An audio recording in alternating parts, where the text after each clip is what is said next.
Batres, Guadarrama. Ministra, buenas tardes, adelante con su mensaje. Muchas gracias, distinguidos diputados, diputadas, senadores, senadoras, ministros, ministras, consejeras, consejeros, representantes de miembros del Poder Judicial de la Federación.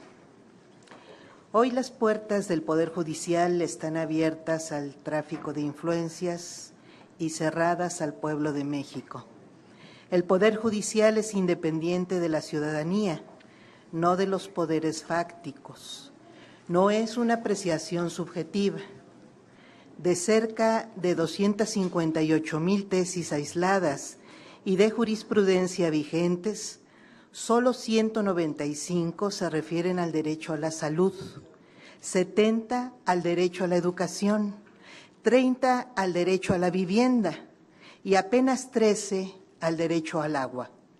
En contraste, se han emitido 12,845 tesis sobre impuestos y proporcionalidad tributaria, 1,387 sobre el derecho de propiedad privada y 891 sobre el libre mercado, que incluso llega a considerarse derecho humano. ¿Es este el Poder Judicial que necesita el pueblo mexicano? Yo creo que no. Cualquier reforma que se apruebe tiene que servir para que cumpla su única misión, garantizar justicia. Hasta hoy ha fracasado en esa labor.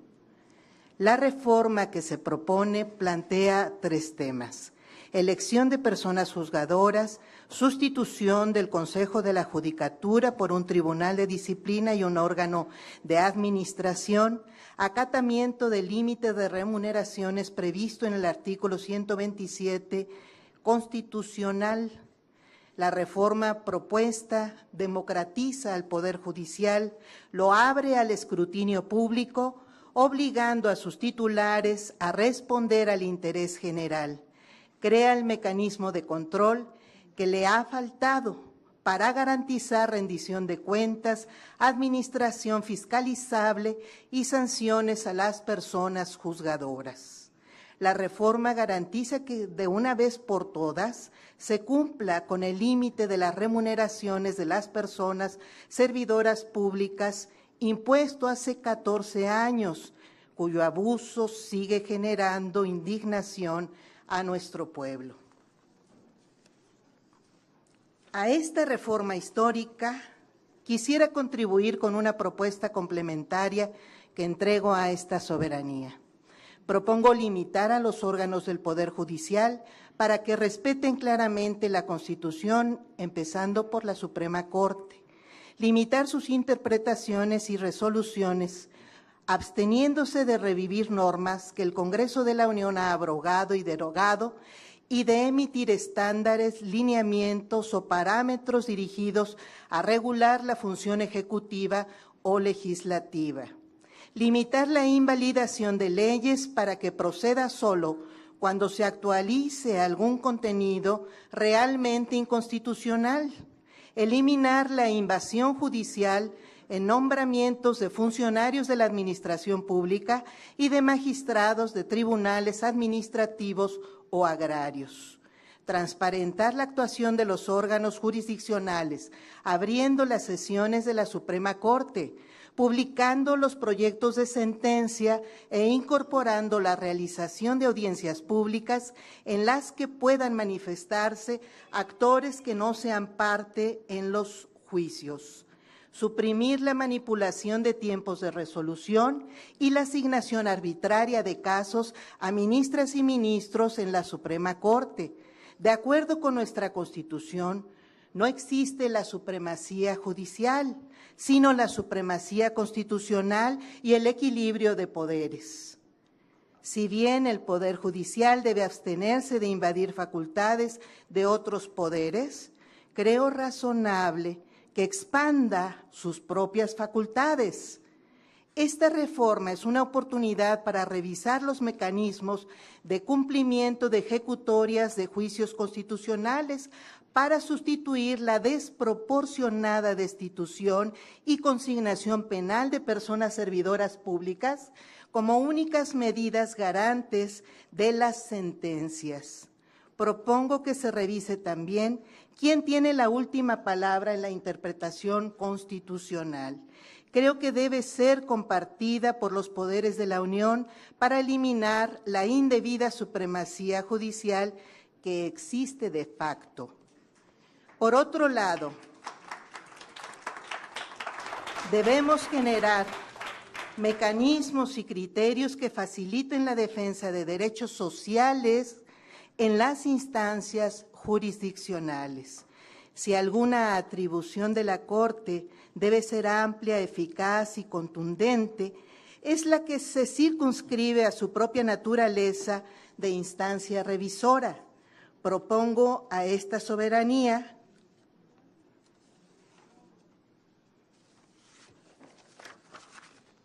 que otorgue a la Suprema Corte la facultad de plenitud de jurisdicción, es decir, que el principio de cosa juzgada tenga como excepción las resoluciones emitidas en contravención con las leyes y normas constitucionales, lo que la Corte Interamericana de Derechos Humanos ha denominado cosa juzgada fraudulenta.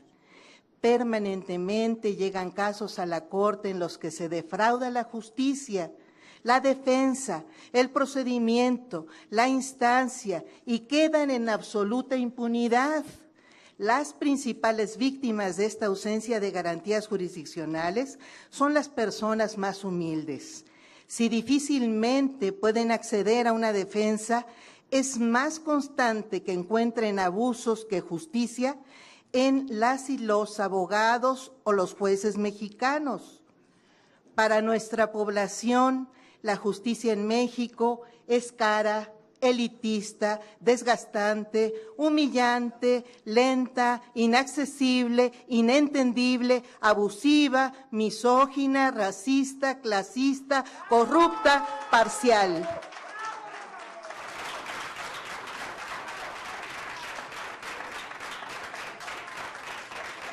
En una palabra, es injusta. La sociedad mexicana demanda que las personas juzgadoras respondan a los intereses públicos y sociales, sean confiables, rindan cuentas y actúen con transparencia, honradez, racionalidad y decencia en el uso del gasto público, con sensibilidad y conciencia social, con solidaridad hacia el que sufre, con humildad y vocación de servicio. Las y los impartidores de justicia no somos dueños del Poder Judicial. Su único propietario es el pueblo mexicano, que tiene en todo momento el inalienable derecho de modificarlo como parte esencial de su forma de gobierno. Muchas gracias.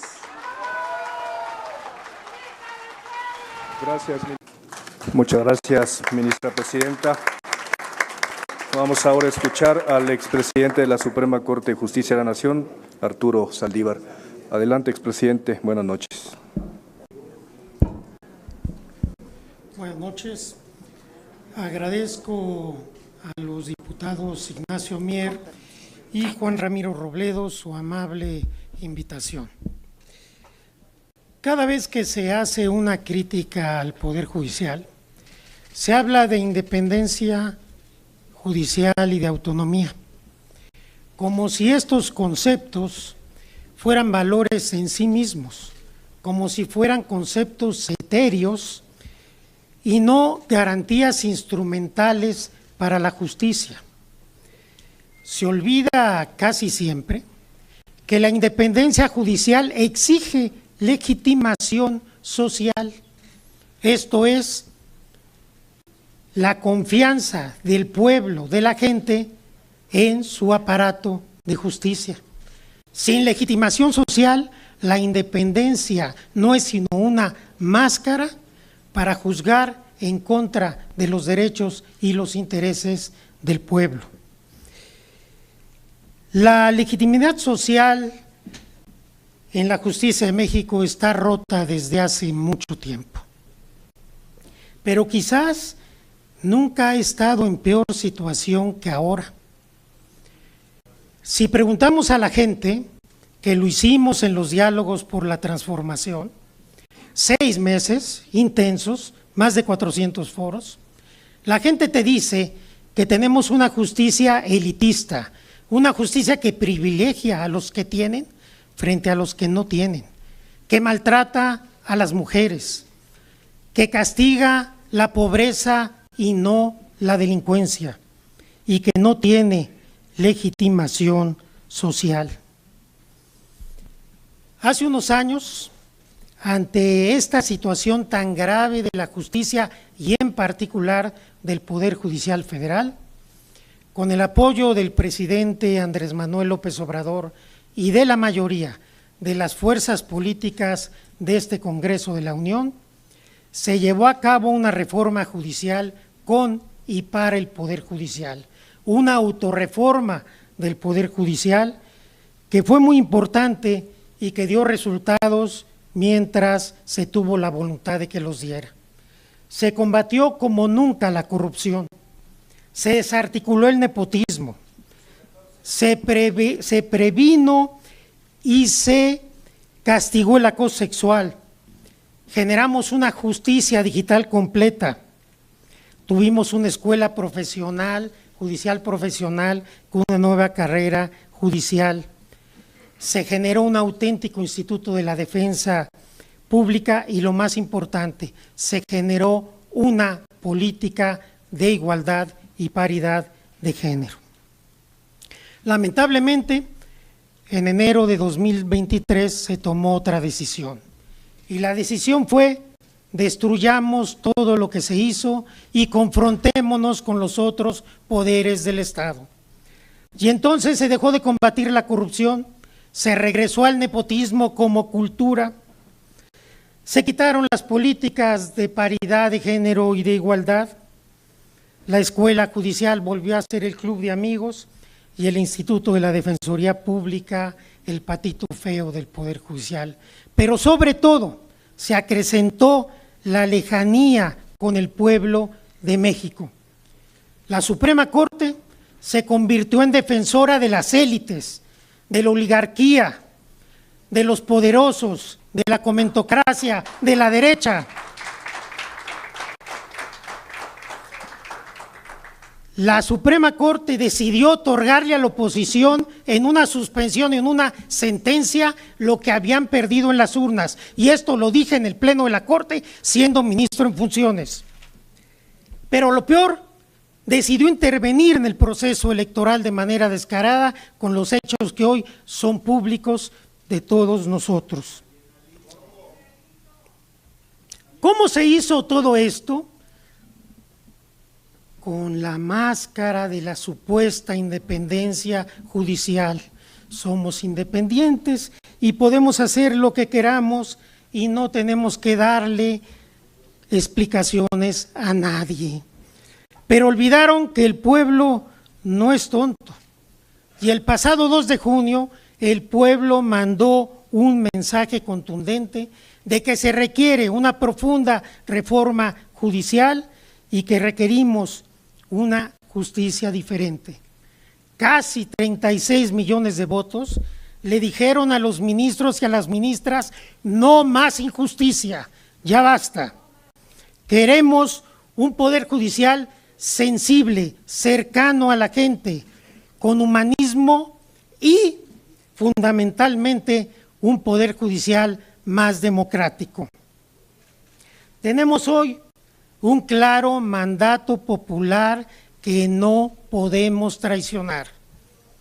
Más de 35 millones de mexicanos y mexicanas, casi 36 millones de votos, votaron por el Plan C y porque las mexicanas y mexicanos elijamos a nuestros jueces y juezas en las urnas mediante el voto popular. La justicia no es un privilegio, la justicia es un derecho. Devolvamos la justicia a quien le pertenece, al pueblo de México, para que por fin sea una realidad la máxima de todos los derechos para todas las personas. Muchas gracias.